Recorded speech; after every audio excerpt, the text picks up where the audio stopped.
What if a single question could totally rewire how you see the world? A question that doesn't just test what you know, but who you are. Well, today, we're staring one of those questions right in the face. What if I told you that cracking the code to this one question could unlock a hidden level of history?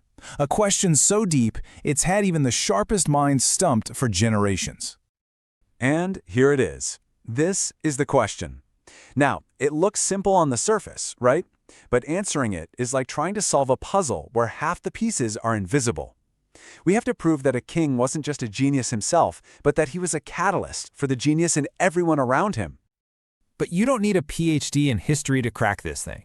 Today, I'm handing you the master key. It's a simple three-part formula that won't just solve this puzzle, but it might just change the way you look at history forever. Okay, so our story starts with this guy, Krishnadeva Raya. He was the ruler of the massive Vijayanagar Empire back in the early 1500s. And yeah, he wore the crown of a seriously powerful king, but it was the other crown he wore, the one of a scholar, that really cemented his legacy. So this is the first part of our formula. You have to understand the man himself. See, Krishnadeva Raya didn't just, support the arts from a distance. He was an absolute powerhouse of creativity. This king didn't just write checks, he wrote epics. And just look at his range. This wasn't just some side hobby. He wrote Amuktamiliyada, a massive epic poem in Telugu that's also a masterclass in how to run a country.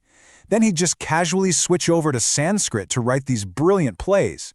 The man was a literary force of nature. This was way more than just a hobby. His skill was so deep, so legendary, that people basically had to come up with a whole new name for him, a title that could capture this dual mastery of power and poetry. They called him Andhra Bhoja. Now, this wasn't just some cool nickname. It was a huge statement. It was comparing him to a legendary king, Bhoja, who was seen as the absolute ideal of an enlightened ruler. Think of it like calling a modern physicist the next Einstein. I mean, it's the ultimate compliment. Okay, so we've established he was a brilliant author in his own right. But a true patron doesn't just create, they cultivate. And that brings us to the second part of our formula, how he built an entire ecosystem for creativity to just explode.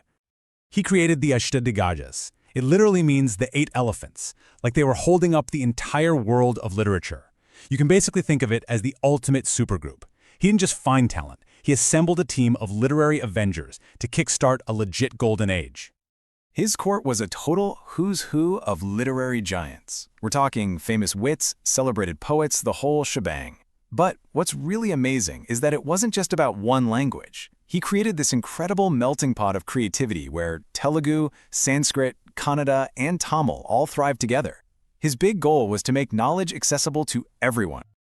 And this is where it all clicks into place. The final piece of our formula shows us that Krishnadeva Raya's vision went way beyond just the written word.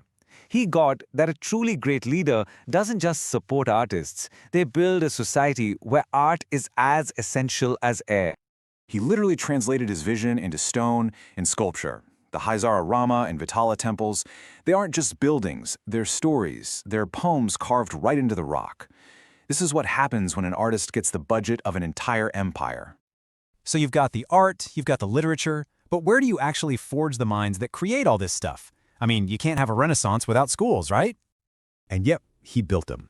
He created 2 different kinds of learning centers. You had the Agraharas, which were like these specialized elite universities focusing on Sanskrit. But then you had the Mathas, which were more like public colleges, offering a much broader education to a wider range of people. He literally built an entire infrastructure for learning. So when you put it all together, you see it wasn't just one thing. It was everything, all happening at once. Architecture, literature, painting, dance, education, all of it flourishing under this one enlightened vision. This wasn't just a successful reign, it was a cultural explosion. So now we have all the pieces of the puzzle. We've seen the brilliant king himself, the legendary court he put together, and the vibrant culture he built from the ground up. It's time to put it all together and finally crack the code. Remember where we started? With that big, scary, intimidating question. Well, it doesn't look so intimidating anymore, does it? Because now we have the code. And here it is. The three-part masterstroke. 1. He was a scholar himself, a genius author. 2. He was a patron who built a team of absolute legends. And 3. He was a visionary who built an entire society that valued art and education above almost anything else. That's it. That's the answer. So you don't just call him a great patron, you call his reign what it actually was, a full-blown cultural renaissance. The man didn't just govern a kingdom, he curated an entire era. And that leaves us with one final, kind of mind-bending question for you.